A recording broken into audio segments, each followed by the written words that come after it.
HC Verma से ये वाला क्वेश्चन देखते हैं काइनेमैटिक्स का। तो ये क्वेश्चन जब मैंने फर्स्ट टाइम बनाया था तब ना मेरा आंसर गलत आया था। तो वीडियो का पर्पज़ यही है कि वो जो आंसर है वो क्यों गलत है, ठीक है। तो देखो, हमें कह रहा है कि दो पुलीज़ हैं, इनसे जो स्ट्रिंग्स कनेक्टेड हैं उसको हम u स्पीड से नीचे की तरफ खींच रहे हैं। तो क्वेश्चन में पूछा है कि जो कैपिटल मास m है ये किस स्पीड से ऊपर जाएगा, ठीक है। तो देखो, अगर ये u स्पीड से नीचे आ रहा है तो मैं मान सकता हूँ कि ये जो पॉइंट है कनेक्टेड ये भी u स्पीड से ऊपर आ रहा होगा, क्योंकि स्ट्रिंग हम लोग इनएक्सटेंसिबल मानते हैं। तो हर पॉइंट जो है स्ट्रिंग का उसकी स्पीड सेम होती है किसी भी टाइम पे। तो ये u स्पीड से आ रहा है इस डायरेक्शन में, तो इस u का इस डायरेक्शन में कंपोनेंट क्या है, वर्टिकल में। ये थीटा, ये भी थीटा, क्योंकि सिमेट्रिकल है बिल्कुल, ठीक है। तो मैं कह सकता हूँ कि u cos theta should be equal to, मैंने मान लिया इसका स्पीड v है ऊपर की तरफ, तो u cos theta should be equal to v। तो इसका आंसर आना चाहिए d, लेकिन ये गलत है, ठीक है। अब तो एक बार खुद सोचो कि इसमें क्या मिस्टेक है, ठीक है। तो देखो मैं बताता हूँ, होता क्या है कि जो एक्चुअल वेलोसिटी है, कंपोनेंट्स उसके होते हैं जो एक्चुअल वेलोसिटी या जो रियल हमारा वेक्टर है।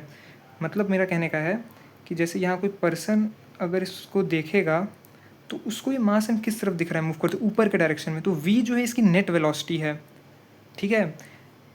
जैसे कि ये है, मान लो हमारे पास v, ये यहाँ बना रहा था एंगल थीटा, तो इसका कंपोनेंट होगा ना ये v cos थीटा। मैं ये तो नहीं कह सकता ना कि v cos थीटा का मैं कंपोनेंट कर दूँ, मतलब इसका इस तरफ प्रोजेक्शन ले लूँ तो मेरे को ये v वेक्टर मिल जाएगा, नहीं, करेक्ट है।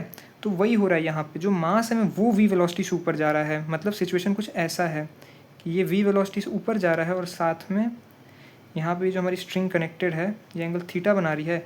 तो इस v का जो इस डायरेक्शन में जो कंपोनेंट है ना, ये कंपोनेंट क्या है, v cos थीटा, ओके। ये v cos थीटा u के बराबर है, ना कि इस u का cos थीटा v के बराबर है, क्योंकि हमारा एक्चुअल वेक्टर क्या है, एक्चुअल वेक्टर v है ना, इसका कंपोनेंट हम लोग करेंगे ना। अब आ रहा है समझ। तो जो v आएगा वो आएगा u बाय cos थीटा, ये इसका करेक्ट आंसर है, ठीक है। तो कभी भी काइनेमेटिक्स का क्वेश्चन सॉल्व करो तो जब भी तुम कंपोनेंट लेना चाहो ना, तब तुम देखो कि एक्चुअल में जो ऑब्जर्वर है उसको जो बॉडीज़ हैं वो किस डायरेक्शन में मूव करते हुए दिख रही हैं और उसका कंपोनेंट लो, ठीक है। ओके।